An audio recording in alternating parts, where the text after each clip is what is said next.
Welcome to Vampire Radio!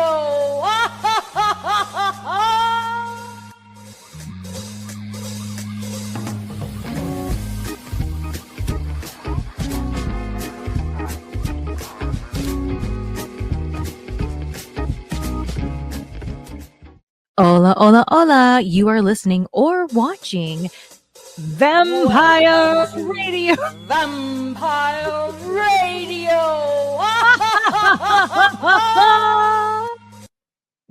No, for realsies. You are listening or watching Vampire Radio. Of course, I am your hostess with the mostest, Shelly from Pele. And I am joined by my lovely co-host, the podcast dog, Minnie the Moocher.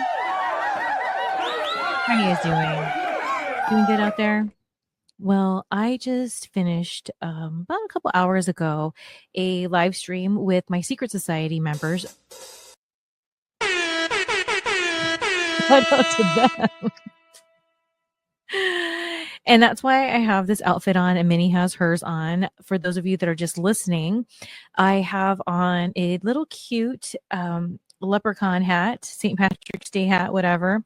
And little Miss Minnie has on her St. Patrick's Day dress because I had to have a tardy St. Patrick's Day party with my Secret Society. I ended up getting the flu, you guys, and I was out of commission for about a week. And that really pushed all my work back and all this and that and the other. But here I am back. I thought in full effect until that intro, but it's okay. We're just going to have a lucha kind of show today. So if you don't know, now you know, I will be at Wrestlecon.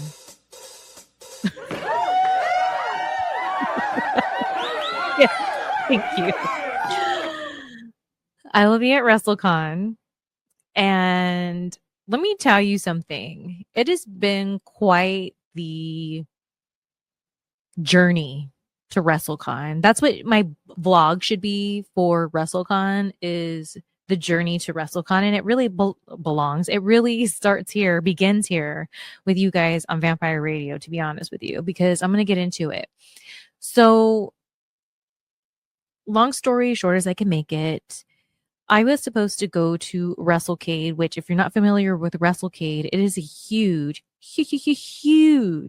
wrestling convention that happens every year. It always happens the weekend after Thanksgiving. And I'm not going to get into all the details, but I decided that I wanted to go back to WrestleCade. Now, the last wrestling appearance I've done was at WrestleCade in 2018. And after that, I decided to, in 2017, I retired from pro wrestling. And then in 2018, I decided WrestleCade was going to be my last wrestling convention because I didn't even want to do that anymore. So it was a big deal. It was a very memorable experience. So I thought, why not go back? Because WrestleCade's always been really, really good to me throughout the years, you know?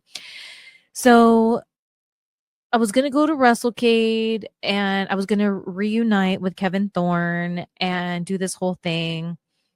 But because of Metal Jesus's health issues, like a couple months before WrestleCade came up, I didn't want to leave home, go play wrestler for the weekend right after Thanksgiving and leave Metal Jesus to figure out what's going on with his health. So I wasn't going to do that. I just can't. No way. No effing how. So I had to cancel. It sucked, but it is what it is. So I thought, okay, WrestleCon is in Vegas this year. So why not go to WrestleCon to make up for not going to WrestleCade, right? So I thought I have a couple options here. Either somebody can bring me in, or I can just get a table myself. Either way, I think I should go to WrestleCon. It's a no-brainer. So I hit up multiple people back in December. So in December, I was hitting people up, and here's what's really interesting to me. I don't know, maybe I do things differently, but the thought of me getting my own table, which means I'm vendoring myself, right? In December, I was already thinking about, okay, that's a possibility. Okay, I need to make sure I have a budget for the table, for the hotel, um, this, that, and the other. I got to promote it, whatever. So that was the worst case scenario. And I was so shocked that people, specifically people that are in the West Coast or close to the West Coast, didn't know if they were going to go to, or they told me they didn't know if they were going to go to Wrestlecon or not. Then I followed up with all those same people in January. Same story. I still thought it was very strange that they plan to have a table at WrestleCon and they still haven't made any arrangements, so to speak. So then I thought, okay, in February, if I can't get booked through anybody or there's just not getting back to me, I'm just going to bring myself in. So I got my monies together and said a little prayer and then went to book the table. And then that's when the WrestleCon website said that they were sold out of tables. I was like, oh my gosh. I was like 2 or 3 days short. So I'm like, great. So now what? And then that's when my good old buddy, Ron Rivera, had hit me up and he was like, hey, are you trying to get to WrestleCon, whatever? And I was like, yeah. He's like, well, I have a spot at my table if you want to come, whatever. So the reason why I think it's so cool that that's the way it ended up working out is back in the day, Ron had Rev Pro. And I had wrestled for them quite a few times. And not only that, but Ron always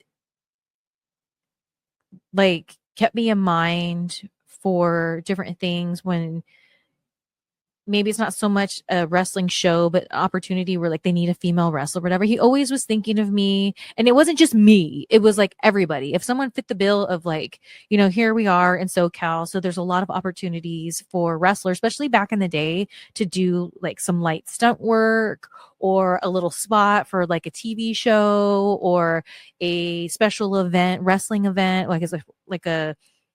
maybe a business is having a party and they want to have wrestling at it, whatever. There's so many different things back in the day that if you're a wrestler in SoCal, you can have some really cool little side gigs just because you're a wrestler, So he always included me. And like I said, not only that, but the way he treated others in the locker room. That's what I signed up for in wrestling. It was always fun shows. Even if I had some drama with people at shows, but it still ended up being a fun show. Rev Pro was one of the staple points in my early career because it was an example of what I wanted from wrestling. I wanted to be in fun locker rooms. I wanted to have fun, awesome matches. I wanted to have the little road stories, whatever. That was the deal for me, right? And it's interesting because recently somebody on Twitter had tagged me into the years I was active in wrestling. And so it would say from this year to that year, she was in WWE, and this year and that year, TNA. So what they didn't put was 2000 to 2005. And now 2000 to 2005 was my beginning stages of wrestling. And that I started in 2000. And by the time it was 2005, I was moving to Kentucky. So I got signed early 2005. So those, even though it was just 4 years or so, those were some very crucial times in my wrestling career because that's when I realized I do want to be in this business and I do want this. Not because necessarily I just want to be on TV. What that world pre WWE taught me was you can use wrestling in so many different ways. You don't have to be on TV. There was in that time there was about 2.5, 3 years where I was just doing lucha. And I was doing lucha with WPW. Shout out to freaking WPW, Martin, Little Cholo, Infernal, Joey, everyone. And it opened up my eyes to a whole other side of wrestling. It wasn't just about WWF and WCW. Like there was more. And I didn't know that. And I understand that there's people out there that's like, yeah, duh. But you have to understand this was 2000 to 2005. In the West Coast, wrestling was not, especially in California, in SoCal, was not what it is today and was not then what it was outside of California, especially in the East Coast, Midwest, and overseas. That presence, it was already there. Like when I wanted to be a wrestler, I didn't know how to be a wrestler. I didn't know you have to go to wrestling school. And here's the other thing. I even remember back in the you know, the internet was those days, those people out there, the same age group, Google wasn't all so easy and this and that. And you didn't have Google, you had Yahoo, AOL. So in those days, I remember when I went to my first wrestling school, that's where I met Melina. And it was interesting because we were going to the classes on different days, but we would hear about each other because there was a lot of girls that would kind of come and go and not really stick with the training. But Melina and I kept being the ones that like kept sticking around. So it was only a matter of time before we finally trained together and then we clicked. And that's when our friendship began. And I remember her and I going on the internet and trying to look up like different places. And that's the first time or outside of, that's connected to WWF. And that's when I first found out about OVW. And at the time it was actually in Ohio Valley. And so it was not what it is today at all, at all.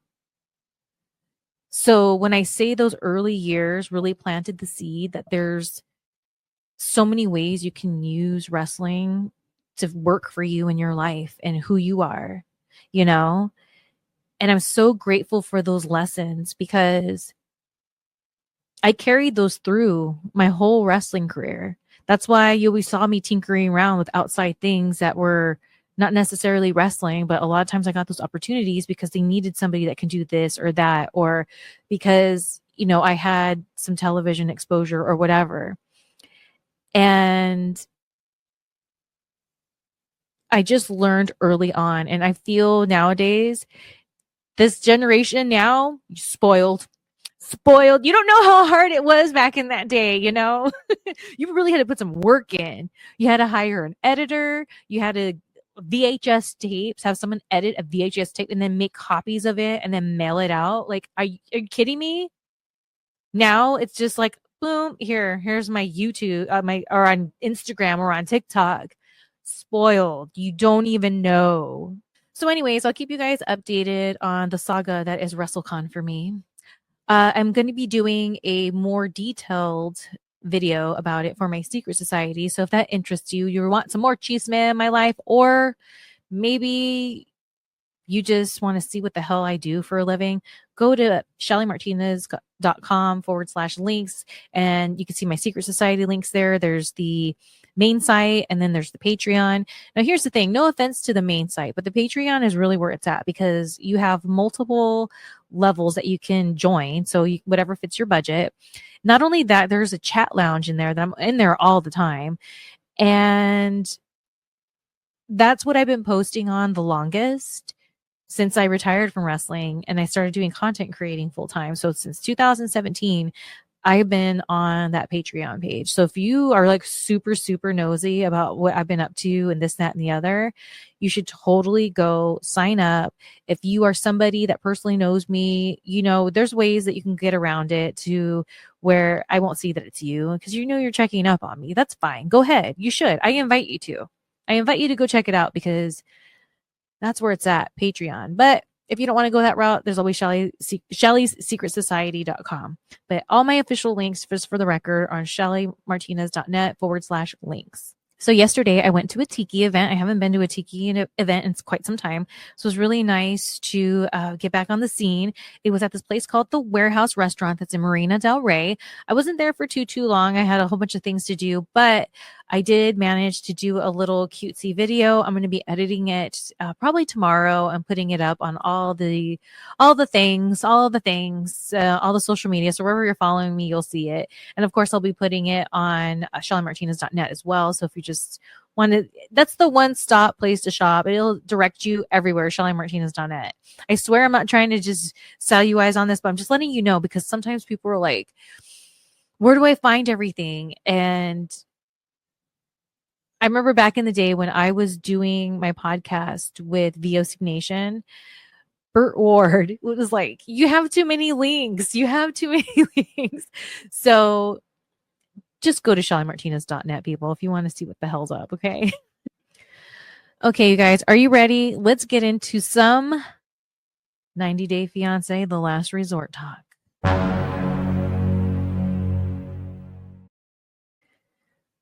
So, the latest episode. I am really glad that Josh finally was forthcoming with Natalie. Now, here's the thing. I was talking to my friend, which we nerd around and talk about this show all the time. And I was telling her, I was like, I'm at the point now. Let's be honest. We already know that I'm a mark for the franchise. They got me. And I'm fine with it. Because as I said over and over and over, even if most of the show is scripted, it still has helped me understand myself and others so much more, especially others, and other people who have hurt me throughout the years. And it's helped me let go of that. So it's not even just about like relationships that are romantic for me. It's people I've worked with, people I've been friends with, family members. So it was, even if it's a work, I get it, fine.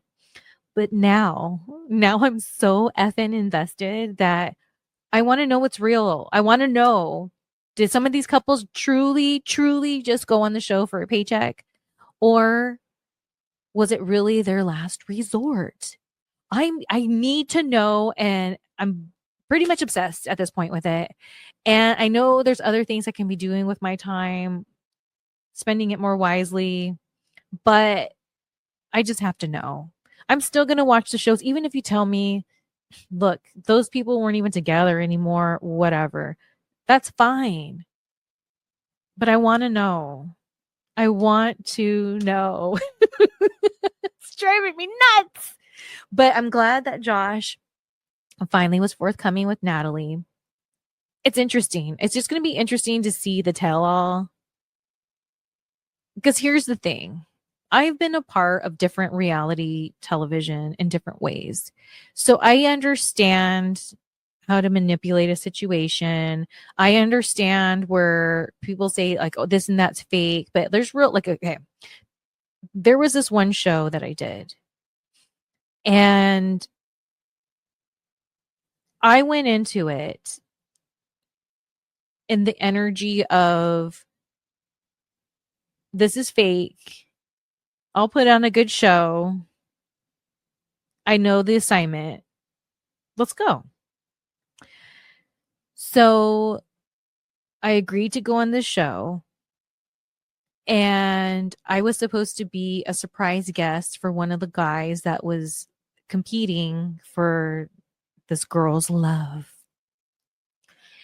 And it was interesting because when I got there, I was with all, it was like, you know how they surprise them with the girlfriends, or if it's with the guys' girlfriends, or if it's the girls, their boyfriends come. So that was the mix.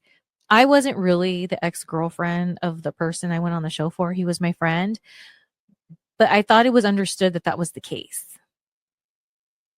And I hadn't seen him for a long time. So it was really interesting. But it's funny because I befriended the girlfriends, and some of them told me that they didn't care because this is what they do for their income. Okay, fine. As long as everyone knows, cool. But then when the camera started rolling and they made sure to feed us a lot of liquor, that's when I saw the producers and people like that manipulate. And when I say that, like one girl, the girl that told me that that's what they do for their income, I'm going to go ahead and bet that one of the producers heard that. First of all, we're all mics, so they're probably listening to all of us. And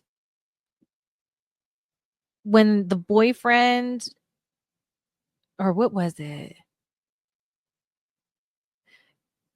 Somebody walked by. I can't remember exactly, but somebody walked by.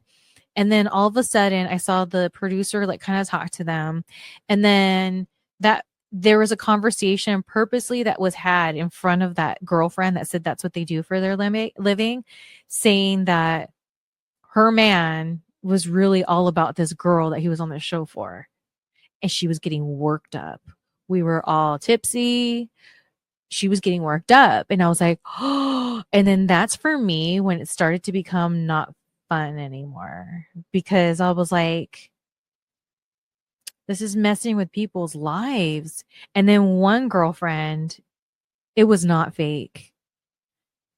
She said that she was there to get the key back from her boyfriend to their house because he's not allowed to come back home. Because when he got accepted to go on this show, she said, if you go on that show, you're not coming back. You're not. We're done.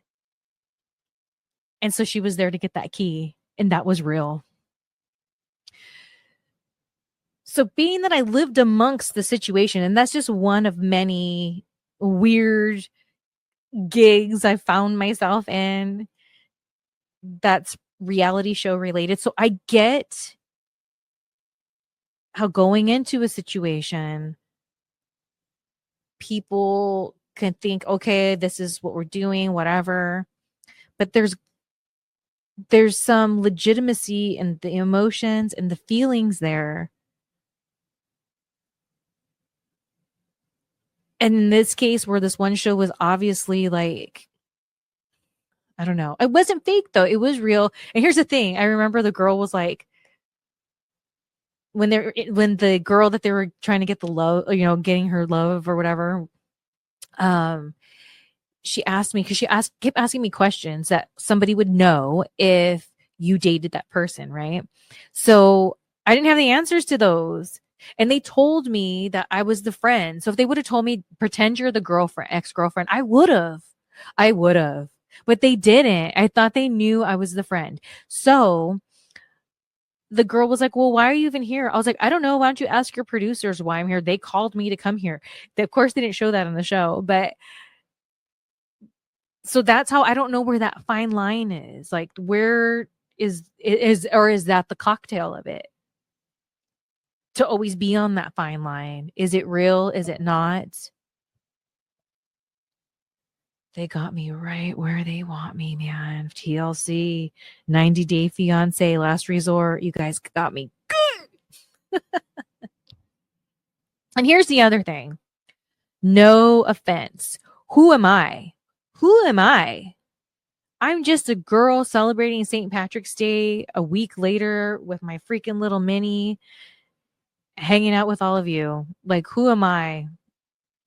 So, in saying that, Jasmine's boyfriend, Matt, I don't like him. I don't like him. I don't think he's positive vibes. I could be wrong, and I hope I am. I hope I'm wrong. I want to be wrong about Matt, but I don't think I am. But I could be. And I'll be the first one to admit that I was completely wrong. But I just got a bad vibe from the guy. I don't know. They say pictures can tell you a million words. And when Jasmine has posted some of her photos for her maternity stuff, the body language between him and her, it just doesn't vibe right with me. And I feel it's coming from his end. She looks very genuine, but he looks uncomfortable. And the reason why I can totally recognize that vibe is because I've been there many times over.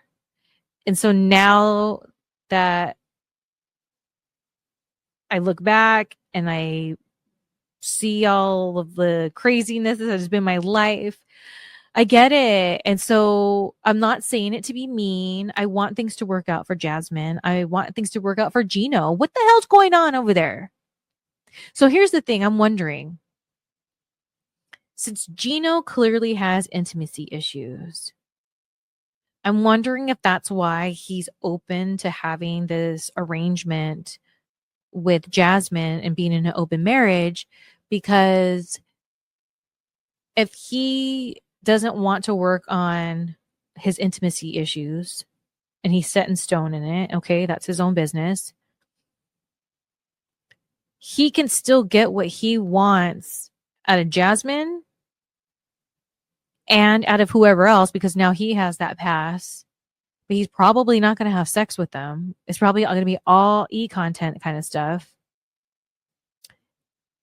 And Jasmine, I could see her getting feelings for Matt. I don't know. But who am I? I'm not in their situation. I wouldn't be comfortable 1% in that kind of situation. So I couldn't wrap my head around it. But from being a person on the outside looking in and have known people to be in those kinds of arrangements,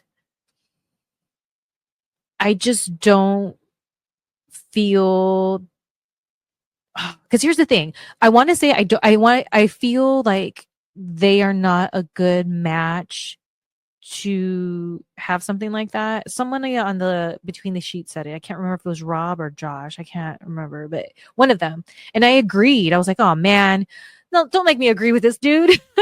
But I was just like, yeah, I get that. But if Gino is refusing to work on intimacy issues, maybe it will work, because then he's going to get, like I said, what he wants out of Jasmine. He'll get what he wants out of somebody else without being called a cheater. And then Jasmine will get what she wants. But here's the thing. What if Jasmine, if not Matt, somebody decides to leave Gino? I could see that happening. I don't know. We shall see. See, I'm too invested in this. Let me know, you guys. How do you feel? Are you following all the drama? Let me know in the comments. And one more thing, I just want to say, like, Natalie really triggers me, because I've known so many girls like her, or different variations of her, or girls just like her. And with people like that, she triggers me because she does the whole thing. Like, for example, when she's being totally mean, like talking about Julia's weight when they first met, not first met, but like the first episode of The Last Resort, just saying these little comments and whatever, but then having these moments where she seems very self-aware and like, I used to be bullied and this and that, but it's like, that doesn't give you the pass to just act erratic and expect people to just feel like I feel like she's like the victim all the time. She's the victim. She's the victim. But then when you watch the Between the Sheets, she says a lot of stuff that makes sense. So maybe, who knows, maybe she's healed. But then here's the thing. This is why she triggers me. I've had issues with women, specifically in wrestling, that have been complete bitches to me, messed with my money making. And anytime I've like confronted them about their issues, they always back down and they always say there's none. But especially when okay, fine, not everyone's going to like each other, but don't mess with me making money. Please. Please. A lot of those gals they're out there and with their quotes and women empowerment and don't let anyone treat you this way, da da da da da. But when someone is somebody that they look down their nose at or whatever the case may be, that's not how they are. So when Natalie goes on to these thoughts or clear like moments of clarity, it triggers me that these girls are out there and they're like coming off that way, and then I think to myself, well, maybe there was growth there. Maybe they learned that, I can't be doing this to people, whatever. And then out of nowhere, someone will hit me up and they'll be like, "Oh, now I know what you mean about so and so." Well, what do you mean? Well, this was what happened. And then they're doing the same thing to other people currently. And I'm just like, I thought they grew and evolved and they were this better person now, and this, that, and the other. But you're still treating people like shit. Like, which one is it? And so that's why Natalie truly triggers me, because I want to believe she has grown and has healed and loves herself. But then there's these moments every time, like throughout like the last resort, where I'm like, oh my gosh, like that time Julia was talking in the group therapy and she was just laughing and being so distracted. It's like, what is wrong with you? Like, no. And I know she apologized later, whatever, but that's the other thing. It's like, it triggers me because some of these girls, these gals that I'm thinking that are going through my head right now, they some of them have apologized to me, like, oh, I shouldn't have done that, blah blah blah. And then some time goes by and then they do it again, and it's just like, are you serious right now? Then why did you even apologize? Like, and then I'm really, I guess, gosh, I hate when this happens. You know what it is, guys? I'm really mad at myself for just believing something that, like, these people showed me who they were a long ass time ago. But you know what? I can't change who I am. And at the end of the day, even if I don't like somebody, I'm still not going to treat them a certain way. And that's just who I am. Even if they deserve it, my silence is worse than any kind of shitty behavior I can have towards somebody.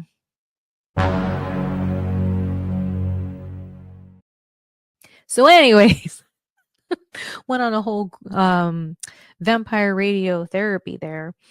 I still need to go through some old episodes because I definitely want to revisit some moments, especially because now my schedule, not that it's like lightening up, but it's getting easier to manage. So I hope that I can have some time to really go through them because I love to really get into it and think about it. I mean, it's fun too when I've done it during times where like it's on, I'm watching a clip and then I'll stop and then I record. That was fun, and I liked that because it's that initial first reaction, but it's also I like to sit and think about it, So I like to let it marinate, get the juices. Because you guys, this is like a video, or excuse me, a audio diary for me over here. Like I said, I've been doing Patreon since 2017, so that's when I first put my podcast over onto Patreon. And if you're new over here, I have years of content to share with all of you, but I use licensed music in a lot of it, so I have to go through it and take out the licensed music. So that's where the holdup is. But they're a coming, and then I'm really looking forward to it. And oh my gosh, you guys, like I said before, and I'll say it again, I'm really eager to see what'll happen to my journey to Wrestlecon. It has begun. What, we're like 4 weeks out, maybe, before you know it's going to be here. And I think it's going to be such a trippy thing for me. And I don't know, I'm kind of nervous to be honest with you, but it's okay. And here's the most important thing for me. I get to see Francine. I haven't seen Francine physically since 2018 at that convention. So it'll be really cool to see her, give her a hug. And here's the other thing I put out there, whoever's having shows needs to book Shane Douglas and Francine versus somebody wrestling Shane with me so we can have our extreme cat fight. And there's no one that said nothing. You guys are really sitting on a gold mine here. The fans want it. We want it. Hell, even you want it. Hello, the extreme cat fight. Everyone says, oh, you and Francine, you guys got gypped. The fans got gypped. We didn't get to see the feud happen. It could have been, and yeah, I agree, but it just wasn't meant to be. Oh, so is it not meant to be at WrestleCon either? Something I'm also super excited about is pretty soon a new Wonder Shelly will be coming out. So I'll let you guys be in the know when all that happens. I have a lot of cute behind the scenes stuff to go through, and the last shoot was a lot of fun, and I look forward to seeing how it turns out. Oh my goodness. What is Wonder Shelly? Well, it's a ongoing project that I've been involved in since, I think 2021. Yeah, since 2021. Wow. Max Frost Productions, and he puts on these really fun, campy little shorts. They're usually 15 minutes or so, and you get them on Clips for Sale. And the theme usually is superheroes or heroines. And he has a lot of fun, cute videos. And it's so funny because I've been wanting to work for Max Frost Productions for years, ever since I found out about him. And I couldn't get a hold of him. And I've even contacted girls that worked with him, and then they wouldn't give me his number. I don't know what that's about, but that's the fact. And finally, I got in touch with one of the actors that plays the bad guys, because we get to beat up boys all day. Who wouldn't love that, right? And so one of the bad guys, I've worked with him in the past with custom wrestling, and he's the one who was like, oh yeah, here's the number. And it's just one of those things where I lost contact with him, and I didn't even think about it. And then we just bumped into each other, and I was like, wait a minute, aren't you in the Max Frost Productions videos? God rest him, Scotty. He passed away a couple years ago. But I'll always be grateful that he was the bridge between me and Max Frost Productions, because not only am I actress for them, but I do video editing for them. And more than anything, I have a friendship with Max Frost Productions. That's one of my favorite friendships I have, one of those you could tell anything to, and they're just going to be there, be a good friend. So it's the gift that keeps on giving. So Scotty, wherever you are, God bless you. All right. Well, I'm going to have to get out of here. Today's a little shorty, but I'll be back next week. Not sure what day, but it'll be next week. If you want to watch this and other bonus videos, go to Vampire Radio's Patreon, which is patreon.com/Vampire Radio. Or if you're a Secret Society member, or you want to be a Secret Society member, Secret Society members and Shelly Live members get access to the Vampire Radio Patreon for free, as long as you're a member. So if that's you and you need access to that, hit me up on whatever site you are on. And if you want access to Vampire Radio and my exclusive content, go to the Secret Society and I'll hook you up. Until next week, I am Shelly from Cali. Whoa, she is Minnie the Moocher. And we'll be smelling you guys later. Adios. Vampire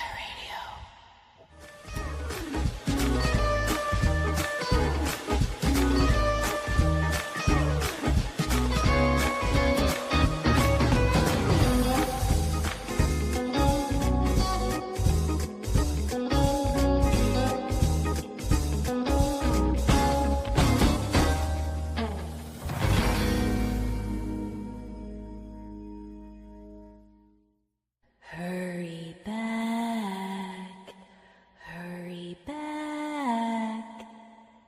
remember to bring your death certificates. Hurry back. Hurry back. You a little bit nervous today? Feel great.